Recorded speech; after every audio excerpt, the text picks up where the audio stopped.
SALM, makala fupi kuhusu mbinu endelevu za kilimo. Jifunze jinsi ya kutunza mazao, kuzalisha chakula bora na kukabiliana na mabadiliko ya tabia nchi. Upandaji wa miti mpakani. Upandaji wa miti mpakani unarejelea kitendo cha kupanda mimea kando ya mipaka ya shamba. Hii huunda mpaka kati ya mashamba mawili. Ni kawaida sana, lakini inahitaji makubaliano na majirani zako ili kuepuka migogoro. Mbali na kuwa na uwezekano wa kuboresha mandhari, inaweza kuleta manufaa mengi kwa mazao yako. Kwa nini upandaji wa mipaka? Upandaji wa miti mpakani mara nyingi hutumika kuunda vizuizi vya upepo au kinga ya miti kuzunguka mashamba.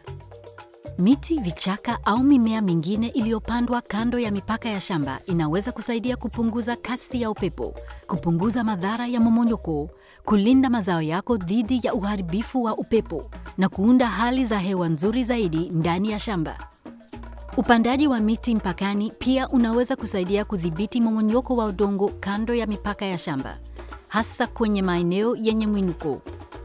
Mizizi ya miti na vichaka husaidia kuimarisha udongo, kupunguza hatari ya mtiririko wa maji na kupotea kwa udongo, na majani yaliondoka kutoka kwa miti yanaweza kubadilika kuwa mbolea bora ya juu kwa mazao yako. Upandaji wa miti mpakani utatoa makazi na vyanzo vya chakula kwa viumbe hai kama vile nyuki, wadudu na ndege. Hii inaweza kusaidia kuongeza udhibiti wa wadudu kwa njia ya kibiolojia na kukuza utofauti wa kibiolojia katika mazao yako. Hitimisho, upandaji wa miti mpakani unaweza kufanya mashamba yako kuwa ya kuvutia zaidi. Inaweza kuficha muonekano fulani, makazi ya majirani au miundombinu na kuboresha mvuto wa picha wa mandhari.